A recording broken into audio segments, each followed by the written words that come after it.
Fin mai 1219. 3 chevaliers sont à table avec le roi de France, Philippe Auguste. L'assemblée est interrompue par un homme qui leur apprend la disparition d'un chevalier anglais à Londres, quelques jours plus tôt, Guillaume le Maréchal. Autour de la table, tous saluent la mémoire de leur adversaire qu'ils ont croisé à maintes reprises sur le champ de bataille et lors de tournois. Tous encensent les qualités de ce chevalier pour ses valeurs de martialité, de fidélité et de sagesse. L'histoire de Guillaume le Maréchal est arrivée jusqu'à nous par la forme d'une chanson, commandée par ses fils juste après sa mort. De ce texte, il ne reste qu'un seul exemplaire découvert en Angleterre, au XIXe siècle. Cette chanson, qui conte la vie et les exploits de ce chevalier, est une source extraordinaire. Le texte prend une nouvelle dimension quand il est étudié par le monde universitaire français, et notamment un historien, Georges Duby. Duby étudie le texte dans les années 1980 et conclut son travail par cet ouvrage. Il y offre une analyse scientifique de l'histoire de Guillaume le Maréchal, qu'il désigne alors comme le meilleur chevalier du monde. Comment ce cadet d'une petite famille noble anglo-normande est-il devenu régent d'Angleterre et reconnu par ses pairs et ses ennemis comme le meilleur chevalier de son temps? Plus important encore, que nous dit le parcours de Guillaume sur la chevalerie de cette époque et de sa place dans la société médiévale?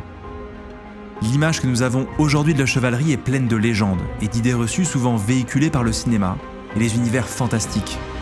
Mais au-delà des films, des livres, des peintures, que nous reste-t-il des chevaliers? Qu'est-ce que la recherche actuelle, les historiens et les historiennes, ont à nous dire sur la vie de ces hommes, leur rapport à la politique, à la guerre, à la foi? Mais aussi, à quoi ressemblait-il vraiment? Qui est Guillaume le Maréchal? Et qui sont ces chevaliers? Avant de partir en voyage, petite pause fraîcheur.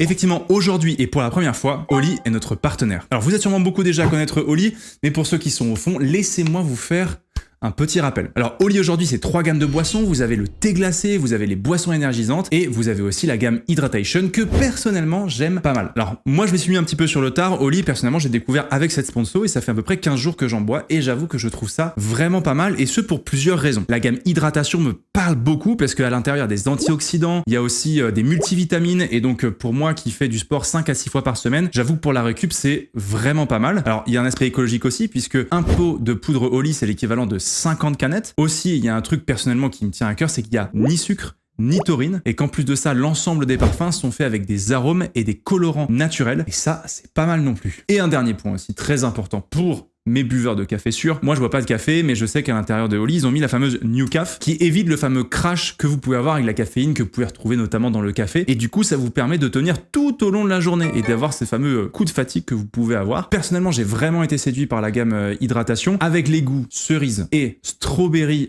kiwi que je ne peux que vous conseiller. Donc, n'hésitez pas à aller les tester. Alors sachez que si vous êtes comme moi et que vous ne connaissez pas Oli, c'est le moment de découvrir puisque vous avez des packs découvertes où justement vous pouvez tester toutes les gammes et quasiment tous les parfums qui sont proposés par Oli jusqu'à maintenant. En plus de ça, vous avez un code Rivenzi5 qui vous permet d'avoir 5 € de réduction sur votre première commande. Donc en vrai, n'hésitez pas, c'est le moment de tester. Je tenais réellement à remercier Oli de leur soutien puisqu'en fait c'est grâce à eux que l'on peut vous permettre d'avoir ce genre de documentaire. S'ils n'étaient pas là, ce serait beaucoup plus compliqué. Donc merci à eux de nous soutenir, merci à eux de croire en notre travail. Et n'hésitez pas à utiliser le code Rivenzi5, ça nous soutient aussi. Donc merci beaucoup à vous et bon visionnage.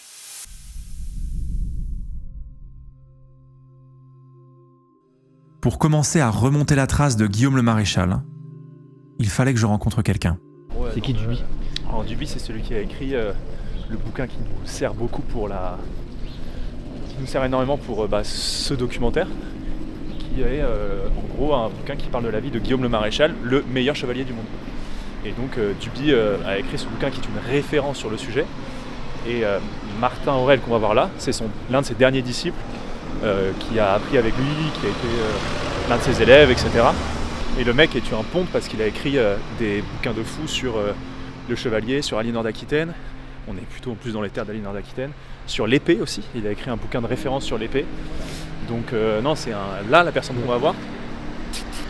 Je suis venu à l'université de Poitiers pour rencontrer Martin Aurel. Il est maître de conférences en histoire médiévale grand spécialiste du XIIe et XIIIe siècle, et ancien élève de Georges Duby. Martin Aurèle est spécialiste de ce qu'on appelle l'Empire plantagenet. Quand Guillaume le Maréchal est jeune garçon, cet empire s'étend alors du nord de l'Angleterre à l'Irlande et jusqu'aux Pyrénées. À partir de 1152, il est sous le contrôle du roi d'Angleterre Henri II et de sa femme, Aliénor d'Aquitaine. Un territoire aux allures d'empire avec des contours particuliers. Le terme empire est inexact puisque imperium veut dire de façon abstraite gouvernement, pouvoir, mais ici, du point de vue géographique, ce terme ne peut être appliqué qu'au seul empire, l'empire romain qui a subsisté en Orient, l'empire que nous appelons byzantin. Et il y a aussi, bien sûr, depuis Charlemagne, l'empire latin d'Occident, l'empire romain germanique. Or là, nous avons quelque chose qui est différent. Mais il est très difficile de définir, de trouver le mot exact pour ce conglomérat de principautés territoriales, de duchés, de comtés, de royaumes aussi. Le terme empire est d'autant plus trompeur que l'ouest de la France dépend du roi capétien. Donc Henri de Plantagenet, Richard Cœur de Lion, Jean Santerre ont dû prêter l'hommage au roi de France, c'est-à-dire ils ont dû se mettre à genoux, joindre les mains, les mettre dans les mains de son seigneur qui lui est assis, le roi de France en position de majesté, de supériorité. Donc parler d'empire est d'autant plus faux que tous ces territoires, parfois on voit la carte avec une grosse tache rouge, la couleur de l'Angleterre à l'ouest, et puis le petit domaine capétien bleu, mais c'est inexact, parce que malgré tout, les Plantagenets, pour leur possession continentale, doivent l'hommage au roi de France. Ils sont sous sa mouvance, sous sa dépendance. Mais attention, ne faisons aucun anachronisme. Si aujourd'hui nous parlons de royaume, d'empire ou de république, nous entendons un pouvoir central fort dont découle l'autorité politique, fiscale et militaire, à qui l'ensemble du territoire se réfère. Au XIIe siècle, l'équilibre des pouvoirs est bien différent. Si on est comte d'Anjou, on est maître chez soi en Anjou, et le roi, au fond, n'a pas le droit à venir, sauf s'il y a des négociations, s'il y a un contexte diplomatique précis. En revanche, le roi considère qu'il est empereur en son royaume, qu'il est maître de tout le territoire, de ce qu'il appelait la Francie occidentale, depuis le partage de Verdun au IXe siècle. Donc il y a là des luttes, mais vous trouvez la même chose à l'intérieur de l'Empire plantagenet pour les rois d'Angleterre eux-mêmes, ou pour le duc d'Aquitaine, ou pour le comte d'Anjou, puisque vous avez des vicomtes qui sont très très anciens. La dynastie remonte à l'époque carolingienne, tout près d'ici les vicomtes de Châtellerault, les vicomtes de Thouars, la famille de Lusignan dont on a parlé. Et ils sont très fiers de leurs racines et ils considèrent aussi leur indépendance, leur château. Le roi n'a aucun droit, et le duc non plus, à y pénétrer. Donc vous voyez, il y a une sorte d'enchevêtrement, de marqueterie, de mosaïque, de châtellenies indépendantes, avec des enclaves, avec des territoires qui tendent chacun d'entre eux à l'autonomie. C'est ce qu'on appelle la société féodale. Pourquoi féodale? Parce qu'on reçoit un fief en échange de l'hommage, mais on est maître chez soi quand on a un fief aussi.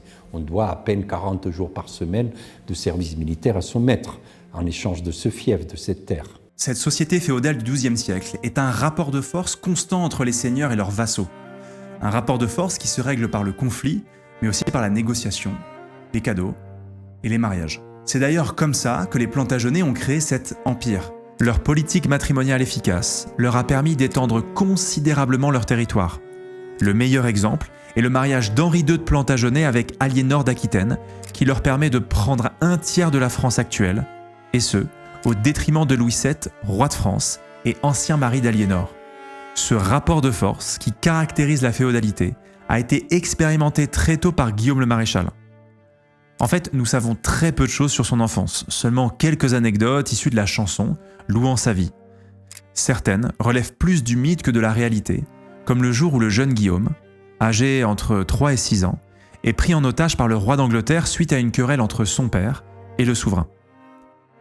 Pour obtenir la reddition du père de Guillaume, le roi aurait menacé de projeter l'enfant avec un engin de siège sur le château de son père. Bon, un rapport de force, comme je le disais.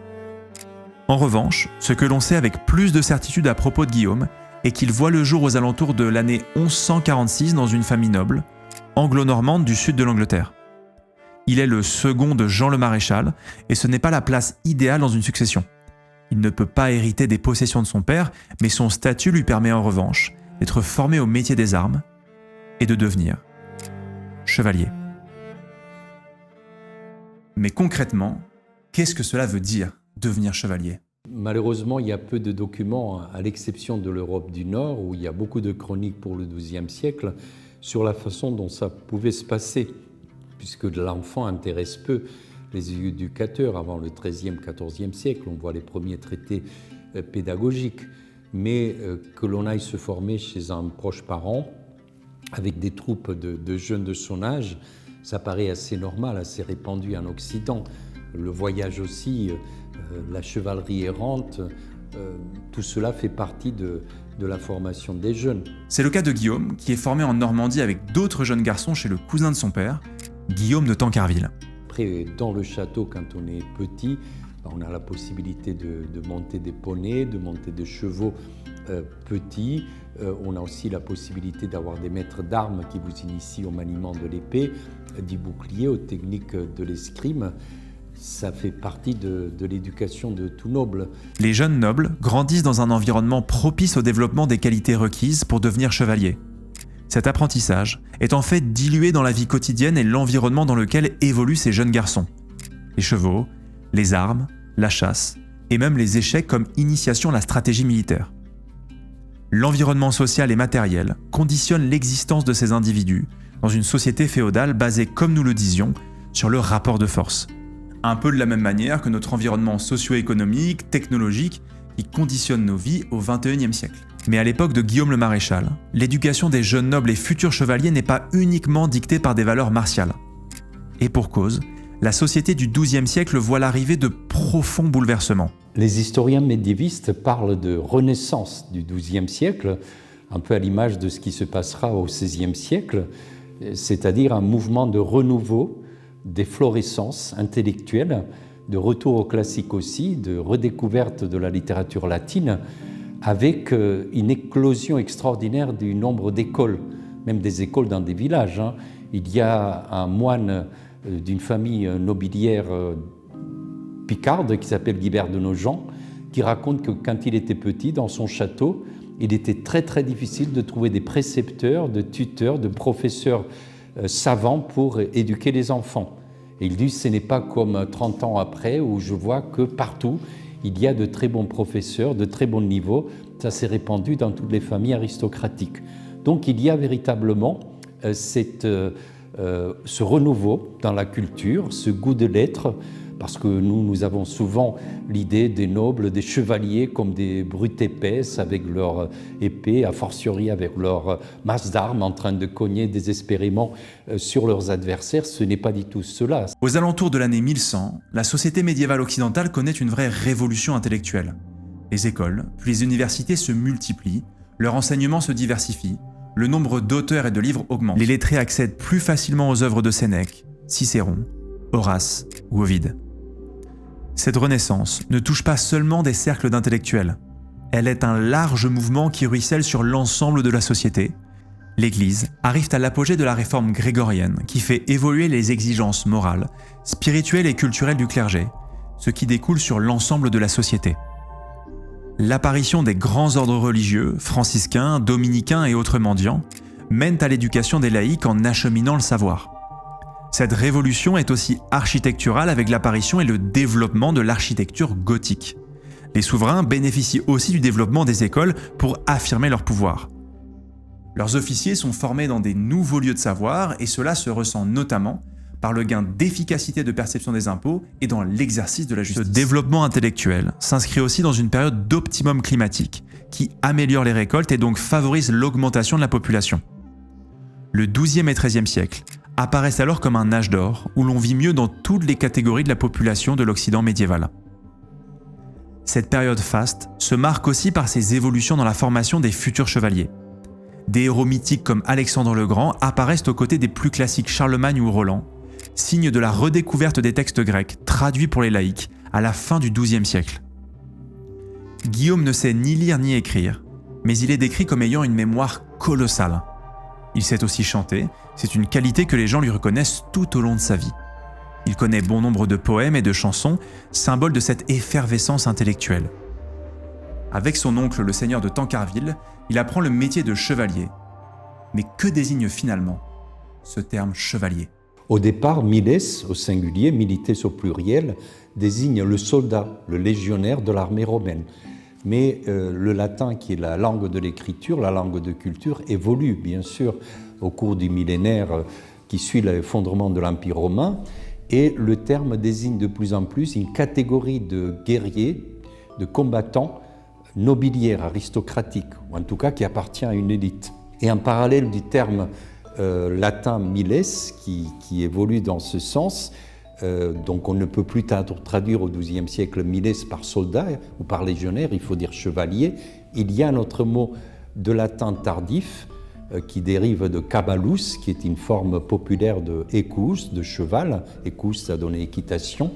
Et caballus, ça donnait cavallerius, c'est ce qui a donné en langue française chevalier. Et donc, ces deux termes-là, miles, chevalier, qui sont interchangeables, renvoient désormais à la monture. Le terme de chevalier ne définit donc pas une condition sociale, le fait que l'on soit noble ou non. Il désigne en fait une condition matérielle, le fait de posséder un cheval, ainsi qu'un équipement militaire, ce qui n'est en revanche pas à la portée de tout le monde.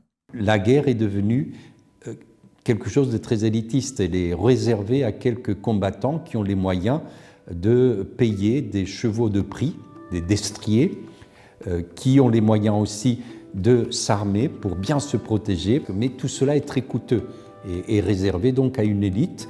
Et en même temps, un cavalier, et surtout quand le cavalier agit ensemble avec une vingtaine d'autres chevaliers, ce qu'on appelle un conroi, ce groupe de chevaliers au galop avec cette forêt de lances que l'on voit apparaître, il vaut mieux disparaître du paysage, sinon on se fait enfourcher, on se fait ratatiner par les sabots des chevaux. Donc c'est une force de frappe extraordinaire. Et là, c'est réservé à une élite, aux gens qui ont les moyens. C'est pourquoi la plupart des chevaliers sont des nobles. Il y a des cas d'ascension sociale, mais c'est rare et puis c'est difficile à cerner dans la documentation parce que quand vous sortez du ruisseau, vous ne le proclamez pas à tous les coins de rue. Vous avez une conscience généalogique très poussée qui fait que vous voulez vous donner des racines généalogiques prestigieuses. Mais il y a pu avoir des cas effectivement de paysans aisés qui ont pu payer des chevaux pour leurs enfants ou des personnes qui, pour leur qualité physique, ou guerrières ont pu être intégrées par les groupes de chevaliers. Ainsi, la dernière étape de ce processus de formation est la cérémonie de l'adoupement, ce qui signifie revêtir les armes. Le jeune damoiseau reçoit ses armes symbole de son futur statut. Cette cérémonie marque le passage de l'enfance à l'âge adulte et le début de la vie de chevalier. Pour Guillaume, la chanson décrit sommairement son adoupement au printemps 1166. Cette cérémonie est très présente au XIIe siècle, mais à partir du XIIIe, elle tend à disparaître car elle devient trop coûteuse, et les nouvelles armées royales commencent progressivement à relayer la chevalerie au second plan. Guillaume est maintenant chevalier, il est temps pour lui de vivre du métier des armes. Son rang de cadet dans sa fratrie l'y oblige en quelque sorte. Il ne possède pas de terre et n'en héritera pas. Il lui faut gagner sa vie. De plus, le seigneur de Tancarville annonce à ses jeunes protégés tout juste adoubés qu'il ne les nourrira plus et qu'il est temps pour eux de partir. Comme dit le texte, tourner la terre. Puisque c'est un cadet de famille, probablement, il n'a pas reçu son héritage et il doit gagner sa vie en se mettant à la solde du plus offrant. Le terme solidarius, soldé, stipendé aussi, est assez courant chez ces chevaliers. Ça ne les gêne pas de recevoir de l'or. De toute façon, quand ils reçoivent des espèces sonnantes et trébuchantes, il faut les distribuer, il faut les faire preuve de largesse, faire la fête avec ses compagnons d'armes. Donc très souvent, Guillaume le Maréchal a été payé pour son service militaire. Si le début du parcours de Guillaume est difficile, il va connaître un tournant inattendu. Après avoir participé à ses premiers tournois, il rejoint son oncle maternel, le comte Patrice de Salisbury. Ce personnage important et puissant l'engage dans sa troupe. À peine arrivé en Angleterre, celui-ci doit traverser la Manche à nouveau. il est venu ici en Poitou, tout près d'ici, pour protéger Aliénor d'Aquitaine, la duchesse d'Aquitaine qui avait épousé Henri II, le roi d'Angleterre. Et là encore, à une trentaine de kilomètres d'ici, la famille de Lusignan, une très grande famille poitevine, a attaqué le cortège de la duchesse, de la reine d'Angleterre, Aliénor d'Aquitaine, et ils ont tué donc Patrice de Salisbury, l'oncle de Guillaume. Guillaume a été blessé de façon très traîtresse. On lui a cloué une lance par le dos. Et il a été laissé presque pour mort. Il est tout jeune, il doit avoir 17-18 ans. Mais Aliénor d'Aquitaine a été très frappée par son courage. Elle a pu s'enfuir grâce à Patrice et à Guillaume. Donc elle a tout fait pour obtenir la rançon, pour le racheter de ses geôliers, des Lusignans. Et ensuite, à partir de ce moment-là, elle devient une sorte de protectrice. La chanson de l'histoire de Guillaume dit qu'elle le combla de cadeaux, de chevaux, de robes. Donc désormais, Guillaume a les richesses qu'il faut pour entreprendre sa carrière aussi brillante qu'on lui connaît. Guillaume rentre alors au service d'Henri II d'Angleterre et de sa femme Aliénor d'Aquitaine. Une rencontre déterminante pour la carrière du jeune chevalier. À partir de cet instant, il entre au service du roi d'Angleterre et plus particulièrement de son fils. Il devient chevalier de la maison d'Henri le Jeune, prince d'Angleterre. Avec lui, il part courir les tournois et faire la guerre.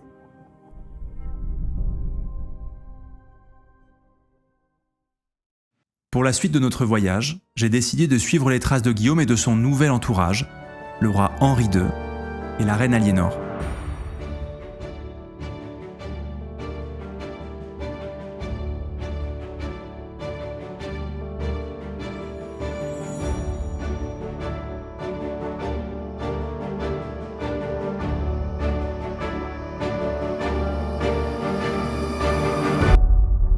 Ils reposent tous deux ici, à l'abbaye de Fontevraud, aux côtés d'un de leurs fils, Richard Cœur de Lion. T'as les restes de Richard Cœur de Lion, Henri II de Plantagenet, Aliénor d'Aquitaine. Pas mal. L'abbaye de Fontevraud est la nécropole des seigneurs plantagenets. On sait que Guillaume y est venu pour les obsèques d'Henri II en 1189, mais avant cet événement, Guillaume fait ses armes aux côtés du fils et héritier du roi, Henri le Jeune. À ses côtés, Guillaume participe à de nombreux tournois. Ces événements ont lieu la plupart du temps entre la Flandre, la Picardie et l'Île-de-France. Le jeune Guillaume est très doué, et les tournois sont un bon moyen de gagner de l'argent, mais pas seulement. Le tournoi, c'est la guerre, c'est l'entraînement militaire. Ce n'est pas du tout une joute individuelle, comme ça le deviendra à la fin du Moyen-Âge, avec des murets pour séparer les deux combattants. C'est pas du tout ça, c'est des troupes, des conrois. C'est une vingtaine de chevaliers qui vont s'affronter les uns contre les autres sur des champs, un champ de bataille improvisé. Et donc il y a des poursuites, il y a des exploits individuels aussi, il y a des combats individuels, mais c'est surtout des groupes de troupes. Et l'idéal pour ces gens, c'est d'avoir les meilleurs chevaliers du monde. C'est le cas de Guillaume le Maréchal. Ça devait être comme Messi dans une équipe de foot. Enfin, tout le monde voulait l'avoir dans son groupe de tournoyeurs parce qu'on savait qu'avec lui, on s'assurait la victoire. Le tournoi, c'est la guerre. On s'y entraîne, on démontre ses aptitudes au combat aux côtés des autres chevaliers de son équipe, on rançonne des prisonniers, mais on se blesse aussi. Guillaume, lui, est très doué. À vrai dire, il est même considéré comme le meilleur. Au seul tournoi 2, il vainc et rançonne 10 chevaliers en une seule journée. Aux côtés de Roger de Goguy, un chevalier des Flandres avec qui il s'allie, il capture 103 chevaliers entre la Pentecôte et le Carême, soit une quarantaine de jours. Ce chiffre est étayé selon l'auteur de la chanson de Guillaume par les registres des domestiques d'Henri le Jeune, chargés des écritures. Si la chanson flatte les réussites individuelles de Guillaume, ce qu'il est important de comprendre à cette époque, c'est que le tournoi est un sport d'équipe. Par exemple, Henri le Jeune, roi d'Angleterre, décide de recruter les meilleurs chevaliers pour tournoyer. Pourtant, l'équipe d'Angleterre enchaîne les défaites au point de devenir la cible des autres équipes qui attendent de les affronter pour se remplir les poches. Guillaume devient alors le coordinateur de l'équipe et y inculque de nouvelles stratégies qui permettent à celle-ci de devenir invaincue en tournoi. Avec un tournoi tous les 15 jours, la formation anglaise terrifie ses adversaires. qu'ils soient français, angevins ou bretons. Ces tactiques mises en place pour le tournoi de Guillaume peuvent-elles être appliquées sur le champ de bataille? Et d'ailleurs, à quoi ressemble la guerre à cette période? Avant la naissance de Guillaume le Maréchal, il y a une bataille très connue, la bataille de Brémul, 1119, en Normandie, entre le roi de France et le roi d'Angleterre. Et au cours de cette bataille, il y a un moine qui vit tout près de là, qui s'appelle Orderic Vital, qui raconte que sur les 300 combattants, il n'y a eu que 3 ou 4 morts. Il dit ils étaient tous protégés par des côtes de mailles, par des boucliers, et ça leur permettait aussi d'avoir la possibilité de se respecter. Et puis ils étaient tous parents, et en plus ils vivaient la charité chrétienne, c'est ce que dit Orderic. Donc la bataille est exceptionnelle. La guerre, et plus particulièrement les batailles, restent des événements rares au XIIe et XIIIe siècle. Les affrontements armés n'engagent que très peu de combattants et laissent la place aux chevaliers. Ces derniers partagent les mêmes valeurs et se reconnaissent entre eux. Par conséquent, ces affrontements causent peu de victimes. Tuer un chevalier n'a aucun intérêt, cela est d'ailleurs très mal vu. Il est préférable de capturer et de rançonner. Comme le tournoi, la guerre peut être une activité très lucrative. Cela explique pourquoi certains chevaliers voient un intérêt à ce que les guerres durent. Et après tout, si vous êtes chevalier, vous avez intérêt à ce que ça continue, puisqu'il y a un côté festif aussi. Dans la guerre, c'est une fête cruelle peut-être, mais c'est une fête malgré tout parce que vous avez été éduqué à combattre depuis que vous êtes tout petit, parce que vous voulez briller dans votre exploit personnel, parce que vous gagnez de l'argent aussi, vous rançonnez, et parce que vous affirmez votre supériorité sociale. Rien que d'être sur un cheval, de porter une épée, un bouclier, ça vous met dans un statut par rapport à la paysannerie, par rapport à la bourgeoisie, aux marchands. Donc la guerre, ces gens veulent l'entretenir, la faire durer. Ce qu'ils aiment beaucoup, c'est les sièges. On essaie d'affamer les populations, ensuite on négocie avec elles, en échange de rançon, d'argent, les troupes partent, le siège est levé. C'est plus dans cet esprit-là, ou bien de petites escarmouches, de razzia, vous voyez. D'ailleurs, je me suis posé la question d'à quoi ressemble un chevalier sur le champ de bataille à la période de Guillaume le Maréchal. Pour le découvrir, je suis allé à la rencontre de Nathanaël Dosreis. Nat est doctorant et il réalise en ce moment même une thèse non financée sur l'évolution de l'armure du chevalier du XIe au XIIIe siècle. Nat, ce que tu portes sur toi est un équipement de chevalier typiquement du XIIe, XIIIe siècle? C'est ça, oui, absolument, de la fin du XIIe, début du XIIIe siècle. Alors ce qui est intéressant, c'est que l'image que j'ai moi, tu vois, dans les films, c'est qu'on voit notamment des plaques, des armures assez imposantes. Là, tu as juste une cotte de maille. Oui, juste, entre guillemets, la cotte de maille qu'on appelle le haubert, c'est l'armure principale du chevalier à l'époque de Guillaume le Maréchal.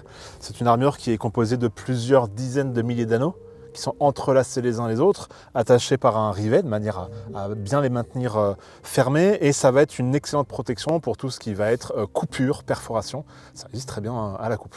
Donc le haubert, il va prendre, tu vois, donc tous les bras. On va avoir des protections sur les mains aussi, avec des moufles qui vont venir pouvoir protéger les mains du combattant. La tête et le cou vont être protégés par la coiffe de maille. Ça arrive un peu bas, et puis on va compléter la protection avec les chausses de maille, qui sont comme des grandes chaussettes, qui vont remonter assez haut sur la jambe, okay. Prendre le pied, et là on va avoir une protection intégrale du cavalier. Toi, je vois que ce qui est assez intéressant sur ton armure, je trouve que tout ce que tu portes est très près du corps. Est-ce que c'est quelque chose qu'on voit régulièrement à l'époque? Oui, le haubert est ajusté pour les chevaliers, effectivement. C'est important pour ne pas avoir de matière en plus. Tu vois, si mon haubert commence à être un peu lâche ici sur la manche, j'ai de la matière, j'ai du poids en plus. Et puis quand je vais bouger, il va y avoir une sorte d'inertie qui va arriver. Ce qu'on retrouve dans les sources, que ce soit sur les sculptures ou dans les enluminures, ça va être cet ajustement qui va permettre d'avoir une armure qui est très, très fonctionnelle, très près du corps. Et donc il n'y a rien qui est laissé au hasard finalement. Toi, tu te sens à l'aise quand tu la portes, l'armure? Moi, je suis très à l'aise, parce que je vais pouvoir faire tous les mouvements que je peux, que je veux. On a une belle mobilité. Nat a aussi reconstitué le bouclier de Guillaume le Maréchal en se basant sur la forme des boucliers de cette époque, mais aussi en reprenant les pigments spécifiques de cette période. L'écu, c'est comme ça qu'on va l'appeler dans les textes, on ne retrouve pas le terme de bouclier. Cet écu, à la fin du XIIe siècle, à l'époque de Guillaume le Maréchal, il est encore assez conséquent en termes de taille. Il va avoir tendance à se réduire progressivement tout au long du XIIIe siècle. Mais comme tu l'as bien souligné, ici on est sur un objet qui est assez grand. Il est composé, alors il n'y a pas de métal, tu vois, à part le clou ici, on n'a pas de grosses bordures de métal ou de bouclier en métal comme on peut le voir souvent. Il est composé de bois avec de la colle, une couche de lin par-dessus avec de la colle, puis on rajoute une peau avec de la colle, tu commences à voir un petit peu l'idée. Okay. Et puis on va mettre par-dessus du gesso, qui est une sorte de plâtre composé de colle et de craie qu'on écrase, qu'on mélange. Okay. Et ça va permettre de faire cette première couche qui va après venir, sur laquelle va venir se poser la peinture. Et cette peinture, cette décoration, pour les chevaliers, elle va avoir un rôle important. On va avoir dès le milieu du XIIe siècle l'apparition de ce qu'on va appeler les armoiries, les armes du chevalier, qui vont être des figures géométriques au début très simples, des croix, des bandes, des chevrons, des losanges, et des figures animales, comme ici le lion ou alors l'aigle, ça va être les deux grandes stars qu'on va retrouver, puisque va se poser à un moment donné la question sur le champ de bataille, qui va être, on le voit très clairement dans les sources, comment on fait pour arriver à bien s'identifier sur le champ de bataille. Donc on a plusieurs sources textuelles qui nous indiquent cette problématique-là, et ça va être un des systèmes, alors il y en a d'autres, comme les bannières, les penons, qui vont être portés au bout des lances, mais on va voir apparaître progressivement, on est au Moyen-Âge, ça ne se fait pas du jour au lendemain, le temps que ça se diffuse, on va voir l'apparition de signes de reconnaissance sur les écus, et puis c'est ce qu'on va appeler plus tard dans les blasons, l'héraldique. L'historien médiéviste Jean Flory rapporte qu'aux alentours des années 1100, l'équipement total d'un chevalier en comptant son équipement individuel et son cheval pouvait coûter entre 250 et 300 sous, soit environ une trentaine de bœufs. Un prix qui se multiplie par 4 ou 5 au XIIe et XIIIe siècle. Une chose très importante à ne pas oublier est que la guerre n'est pas qu'une affaire entre gentilshommes. Les piétons et les archers sont bien sur le champ de bataille, mais ils sont souvent mis de côté par les sources. Les populations paysannes, comme évoqué par Martin Aurel, sont très régulièrement victimes de massacres ou de pillages. Si la bataille rangée est rare, la violence, elle, l'est beaucoup moins. Si la martialité occupe une grande partie de la vie des chevaliers, elle ne suffit pas pour une ascension sociale. Le chevalier doit aussi jouer de son influence et de son prestige pour naviguer dans la société nobiliaire et trouver un bon parti à épouser. Pour preuve, une scène s'est jouée ici, à Fontevraud, en 1189 au moment de l'inhumation d'Henri II de Plantagenet dans cette abbaye. À la mort du souverain, son fils et héritier Henri le Jeune est mort de dysenterie plusieurs années auparavant. C'est donc son frère Richard, le futur cœur de lion, qui succède à Henri II. Guillaume le Maréchal est présent dans l'abbaye pour rendre hommage au seigneur qu'il servait, tout comme le nouveau roi d'Angleterre, que Guillaume a déjà croisé sur le champ de bataille. Il y a une foule qui s'assemble pour voir le corps du défunt, et dans la foule, parmi les proches du roi, tu as Guillaume le Maréchal qui est là avec ses proches. Guillaume qui a participé à défendre le corps du roi, même physiquement, lors de sa guerre qu'il a opposée avec son fils, Richard Cœur de Lion. Il y a des bruits qui se murmurent déjà dans l'Assemblée parce qu'on sait que Richard va venir, puisque maintenant ça va être lui, le nouveau roi d'Angleterre. Et tout le monde se demande un petit peu comment Richard va réagir, parce que ce qu'il faut savoir, c'est que quelques semaines, quelques mois auparavant, il y a eu une confrontation directe entre Guillaume le Maréchal et Richard Cœur de Lion. Henri II Plantagenet essayait de s'enfuir, je crois, du Mans, et pour couvrir sa fuite, qui était talonnée par son propre fils Richard Cœur de Lion avec les troupes de Richard et de Philippe, le roi de France, Guillaume le Maréchal va venir s'interposer. Alors il est vêtu juste d'une armure de tissu, et il voit que Richard également est revêtu d'une armure de tissu, qui commence à charger l'arrière-garde de Henri II Plantagenet. Et à ce moment-là, Guillaume prend la décision de charger sur le fils du roi d'Angleterre, Richard Cœur de Lion. Il baisse la lance, il envoie son cheval, et Richard voit Guillaume arriver, et il lui crie quelque chose comme « Pitié, Guillaume, ne me tuez pas, je n'ai pas d'armure, ce serait péché ». Et Guillaume lui dit « Non, je ne vais pas vous tuer, ce sera le diable qui vous tuera ».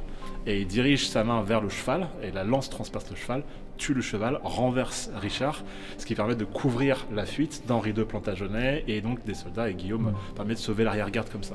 Et là, Henri est mort, on sait que Richard va revenir, donc Richard qui a perdu sa confrontation face à Guillaume, on se demande comment il va réagir, sachant que le personnage est un petit peu colérique, on va dire.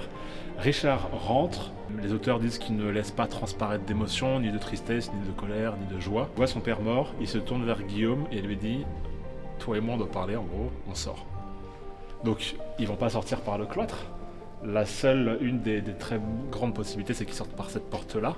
Et il va s'en suivre une discussion, probablement en fait devant le parvis, ici ou pas très loin, où Richard va accuser Guillaume le Maréchal d'avoir voulu le tuer lors de cette confrontation.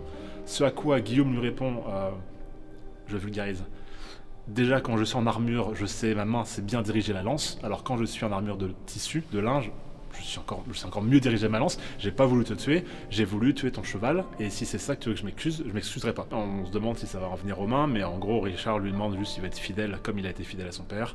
Guillaume dit qu'il sera évidemment toujours fidèle au roi d'Angleterre, et à partir de là, Richard le pardonne, s'il y avait quelque chose à pardonner en tout cas, et Guillaume va servir maintenant Richard comme il a servi son père. Trop stylé.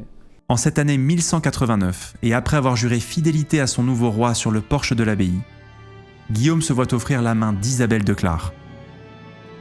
Isabelle est une femme convoitée, car elle est l'une des plus riches héritières d'un important patrimoine territorial, au Pays de Galles, en Normandie ou en Irlande, où elle possède le quart du territoire. Guillaume le Chevalier devient à ce moment-là un baron puissant et influent par cette union.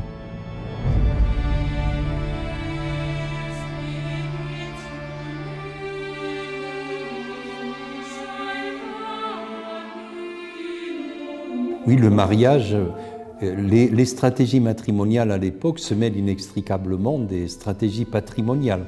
Et pour les jeunes, alors au Moyen-Âge on est jeune, juvenis, tant qu'on n'est pas marié. Le cas de Guillaume est spectaculaire. Il n'a pas de point d'attache, il n'a pas de château, il n'est pas casé, chassé. Il parcourt le pays et il parcourt les tournois parce que c'est là où il y a les richesses. Mais dès qu'on a une épouse, et surtout en Angleterre, le système est très centralisé. L'Angleterre a une précocité administrative, bureaucratique, centralisatrice extraordinaire. Et c'est le roi qui contrôle les héritières du royaume. C'est lui qui attribue la main de telle ou telle héritière. Donc le mariage joue beaucoup, oui, dans cette société de jeunes célibataires qui cherchent à une épouse et qui leur donnera donc un château, des terres, des fiefs. Guillaume se marie donc à l'âge de 50 ans, après avoir prouvé sa valeur martiale et affirmé sa fidélité auprès de son seigneur. Le mariage est le réel marqueur de son ascension sociale, lui, le fils cadet sans héritage. De son union avec Isabelle de Clare naissent 10 enfants dont 6 garçons. Avec son parcours et ses compétences dépeintes comme exceptionnelles, il a réussi à se hisser parmi les plus puissants du royaume d'Angleterre et à s'assurer une descendance. D'un chevalier au service d'Henri II et d'Henri le Jeune, il devient un baron puissant du royaume sous les règnes de Richard Cœur de Lion et de son frère Jean Santerre. À chacun de ses souverains, Guillaume offre son conseil, faisant preuve de fidélité.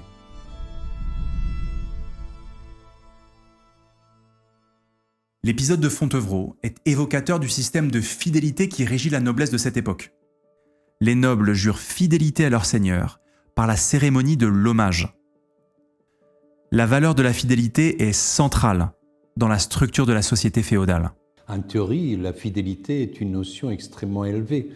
Fides, en latin, a donné foi, même au sens religieux du terme. On fait confiance, on se fait confiance. Et rompre la fidélité est très grave. C'est ce qu'on appelle la félonie, la traîtrise. Mais en même temps, la réalité est telle qu'il y a des confluences ou imbrications de fidélités diverses. Vous avez ces systèmes de fidélité diverses et puis aussi il y a souvent des renversements d'alliances spectaculaires. Vous devez faire des choix dans votre vie qui sont très compliqués. Je pense qu'il faut une grande finesse politique pour tirer son épingle du jeu dans ce milieu. Guillaume se trouve aussi dans ses implications de loyauté. En 1199, Richard Cœur de Lion meurt et c'est son frère Jean qui lui succède. C'est le début d'une période de trouble pour les Plantagenets, qui voient leur possession continentale être grignotée par le roi de France, Philippe Auguste, notamment en Normandie. À cette période, Guillaume possède lui aussi des terres sur le continent, à Longueville, en Normandie. Elles viennent d'être conquises par le roi de France. Le maréchal se retrouve par ce jeu de conquête contraint de prêter hommage au roi de France, tout en restant fidèle au roi d'Angleterre. Ainsi, en 1205, le roi Jean d'Angleterre, toujours en guerre contre le royaume de France, exige de son chevalier qu'il vienne se battre à ses côtés. Mais Guillaume refuse, au nom de l'hommage qui le lie désormais au roi de France. La chanson de Guillaume évoque la colère de Jean qui souhaite le punir lors d'un duel judiciaire. Mais aucun candidat n'ose défier le maréchal. Jean doit masquer sa colère, seul, au milieu de ses vassaux. Une anecdote qui illustre bien l'affaiblissement du pouvoir royal d'Angleterre à cette période et à l'historiographie française et anglaise qui n'aura jamais été tendre avec Jean sans Terre. De cet épisode naît une rancœur très forte entre les deux hommes. Pendant les années qui suivent, le roi tente à maintes reprises d'entraver les décisions de Guillaume. Il le pousse dans ses retranchements, en l'empêchant de se rendre sur ses terres en Irlande. Il exige de lui des otages, notamment ses fils et ses proches, en gage de sa parole, tout en poursuivant certains de ses parents. Mais évidemment, même si Guillaume est devenu un vieux guerrier, il s'est habilement joué de son aura et de son expérience, notamment dans ces périodes de troubles. En 1214, les défaites anglaises à Bouvines et à la Roche-aux-Moines finissent de fragiliser le pouvoir anglais. L'année suivante, le roi Jean, tout juste excommunié par le pape, voit les grands barons du royaume se révolter contre lui. Dans ce que l'on appelle la révolte des barons, Guillaume est pressé par les autres seigneurs pour les rejoindre, même si cela apparaît comme la vengeance idéale après ce que le roi lui a fait subir. Guillaume refuse et décide de rester fidèle à sa parole, donnée à Jean sans Terre. Pourtant, même son propre fils et héritier rejoint les rebelles avec le soutien du roi de France, à qui il prête hommage pour sauver le patrimoine familial en Normandie.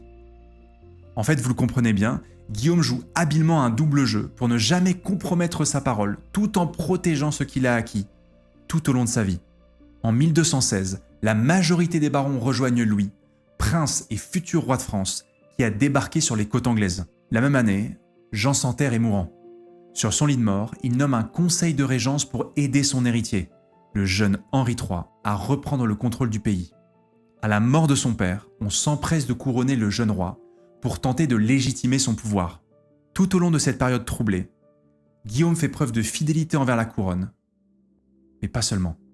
Il était habile, il n'était pas non plus stupide pour partir dans des aventures qui n'avaient pas de sens. Et à la longue, on l'a récompensé pour cela, puisque toute la société des barons l'ont fait le régent d'Henri III, du roi d'Angleterre, à une période extrêmement difficile, puisqu'il a suivi une ligne de fidélité, de loyauté, mais parfois aussi habilement, puisqu'il fallait prendre des décisions qui n'allaient pas de soi entre deux seigneurs. Guillaume devient à la demande de Jean sans Terre, des barons et de ses proches, le protecteur du jeune Henri III. Il devient régent d'Angleterre. Une charge difficile qu'il accepte à contre-cœur selon la chanson. Malgré tout, il utilise son argent pour renflouer les caisses du royaume. Il fait des pieds et des mains pour ramener les barons dans son giron et livre bataille contre les troupes françaises qu'il repousse à Lincoln et à Douvres. Guillaume rétablit la situation et permet les négociations entre les loyalistes et les Français. Le 11 septembre 1217, par le traité de Lambeth, il obtient le départ des troupes françaises contre le versement d'une grosse somme d'argent. Cet événement marque la fin de la première révolte des barons en Angleterre. C'est ainsi que se termine la carrière de Guillaume le Maréchal après avoir dépassé l'âge de 70 ans. Lui qui ne devait hériter de rien et mener bataille partout dans le monde en tant que simple chevalier, est devenu le protecteur du roi d'Angleterre, le régent du royaume et un puissant baron aux larges possessions. Une trajectoire exceptionnelle, mais ce genre de parcours est-il réellement unique ? Est-ce que c'est exceptionnel ? Vous savez, les familles aristocratiques, compte tenu de la médecine de l'époque et aussi de leur genre de vie, parce que très souvent ils ont des accidents à la chasse, même s'ils ne sont pas tués sur les champs de bataille, ils peuvent faire une mauvaise chute de cheval. On a calculé qu'il n'y a que 2 familles sur 3 qui passent le cap d'un siècle. Donc il y a un remplacement d'un tiers de ces familles. Et là, on fait appel à du sang nouveau. À mon avis, il y avait beaucoup de cas comme celui de Guillaume. C'est des sociétés peut-être très, très hiérarchisées, des sociétés, bien sûr, où il y a une conscience généalogique très forte, mais en même temps, il y a une ouverture. Et l'argent ouvre beaucoup de portes aussi. Vous pouvez vous enrichir, vous pouvez mener le genre de vie immobilière. Alors, est-ce que le cas de Guillaume est exceptionnel? Je pense aussi que c'est une société où l'on apprécie la valeur, comme dans toute société.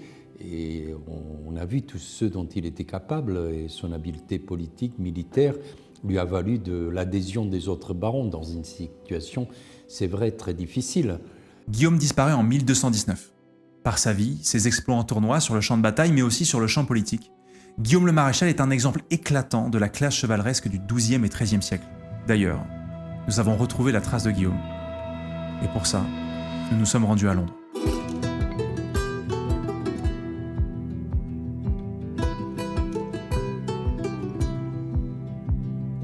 On arrive là du coup? Ouais, c'est assez ouf. On a passé la porte, la rue des voitures, etc. On a passé le petit portique. Et juste là, c'est l'église du Temple.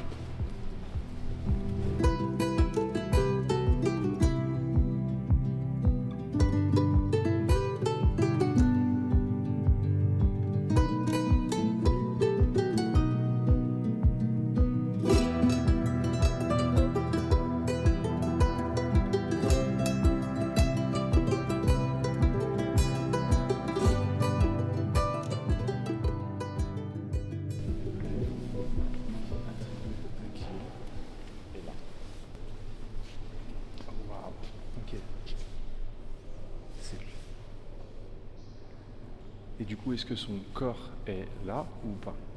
Non, les corps ne sont plus là. L'église elle a une longue histoire. On sait que les gisants étaient disposés autrement, comme à Fontevraud. Pour toi qui es chercheur, à quel point est-ce que c'est important d'avoir des gisants comme ça pour toi et pour tes recherches? Comme je travaille sur l'équipement militaire des chevaliers, avoir des chevaliers qui sont sculptés, ça apporte beaucoup d'indications pour le chercheur. Donc on a des sculpteurs qui vont aller jusqu'à là, regarde, on voit les lacets qui passent par intermittence dans la coiffe de maille, qui dépassent. Donc on va avoir des détails extrêmement précis sur l'équipement du chevalier. Duby conclut d'ailleurs son ouvrage sur le meilleur chevalier du monde par ces mots.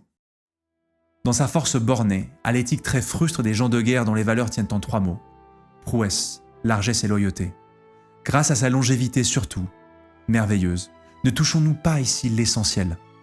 Dans la personne de Guillaume le Maréchal, dans cette charpente indestructible survivait le XIIe siècle de ses exploits, de ses 30 ans, celui de l'exubérance tumultueuse, celui de Lancelot, de Gauvin, des chevaliers de la table ronde. Le bon temps dépassé. Il pouvait avancer paisiblement vers la mort, fier d'avoir été l'instrument de l'ultime, du trait fugitif, de l'anachronique triomphe de l'honneur contre l'argent, de la loyauté contre l'État, d'avoir porté la chevalerie à sa plénitude. Derrière la plume de l'historien, nous comprenons l'évolution d'une chevalerie qui va irrémédiablement évoluer dans la suite du XIIIe siècle. Avec un pouvoir royal qui va se renforcer en Angleterre et en France, la société féodale devient une monarchie féodale où les hommages convergent vers le roi. Un roi qui va faire plus appel aux armées de métier avec les mercenaires et le développement des milices urbaines. Les chevaliers restent présents mais possèdent une place moins prépondérante dans l'armée royale. Les évolutions des rapports de force d'autant plus vraies au moment de la guerre de 100 ans, quelques années plus tard. Mais ça, c'est une autre histoire.